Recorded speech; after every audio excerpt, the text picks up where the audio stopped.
if you had spiked this joint, that you would tell me. Like, you would give me a choice to decide if I wanted to hit the blunt or not. And so she didn't, and I thought it was just weed, and so I hit the blunt. Now, I'm very, very, very aware once again, and so I noticed that, mind you, I had been doing, Molly and X since I was every bit of 15, 16 years old. By this time, I'm like 20, I'm like 30. I was 30. And so I know the reaction that my body have to certain drugs. And so I hit the blunt and I started to feel some type of way. It's just like I was giddy. Like I was giddy. Like my mouth is dry. I'm thirsty as fuck. Like my spirit is lit. Like my gifts are lit. Everything is enhanced. So it's like, well, damn, I know weed don't do that to me. Weed slows me down. So I'm like, how the fuck am I? How is, like, I'm trying to contemplate, like, how is all of these things active off of weed? And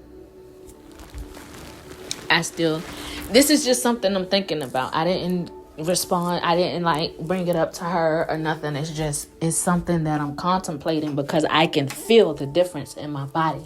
I can feel the difference in my soul. I can feel the difference in my gifts. And so my spirit started to speak. We went to,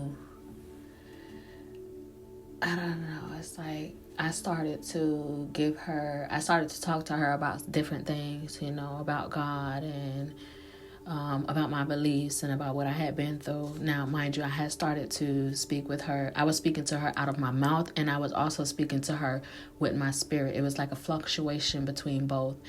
So,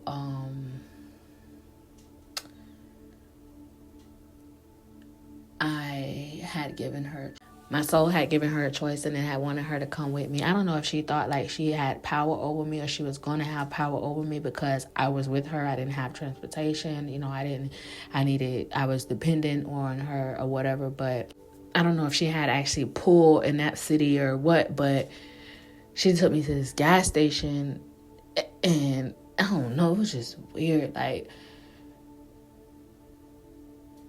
after I had given her the ultimatum, after my soul had given her the ultimatum, it's like, she took me to this gas station and it was like a fucking gang of people there just standing there, just looking at me. And I was like, what the fuck? Anyway, we ended up going inside, coming out, getting in the car, blah, blah, blah.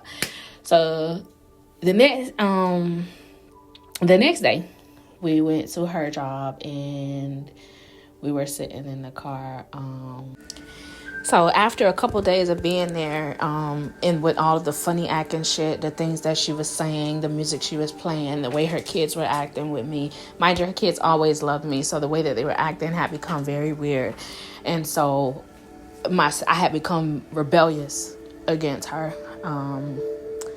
My soul had become rebellious against her, and it started to speak against her.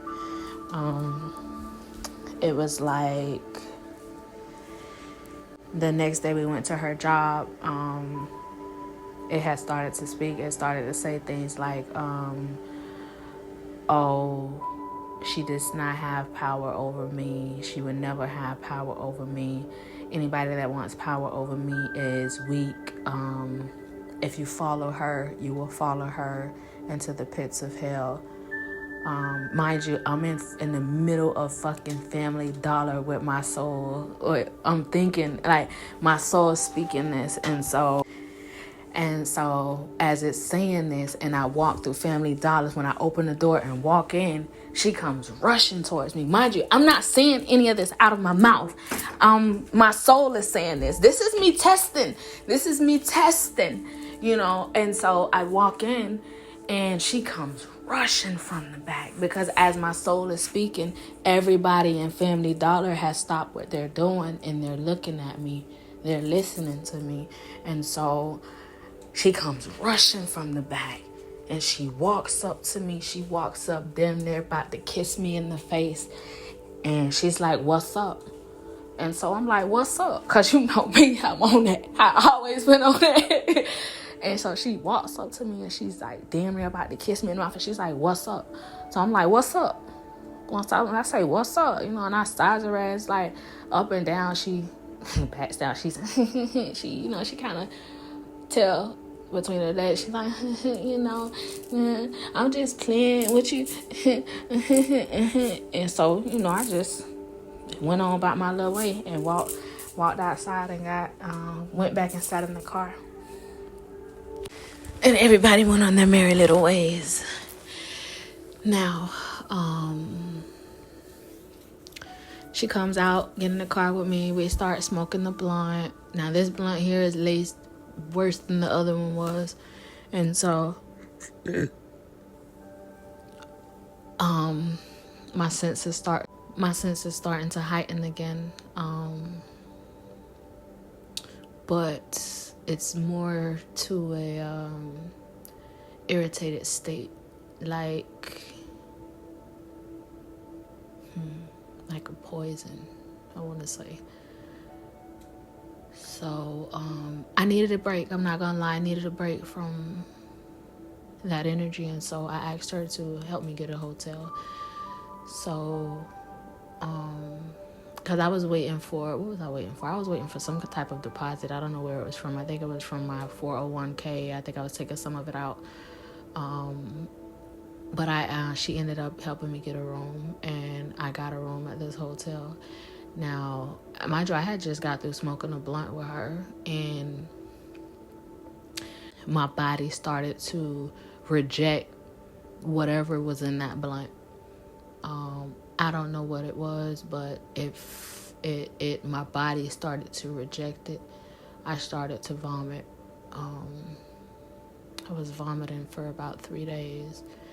Hot sweats, like my body, like I was in hot sweats. Like I kept getting in the shower. Anybody who has been listening to me spiritually knows that water heals everything, and I always use water to heal myself, especially hot water, like a hot bath.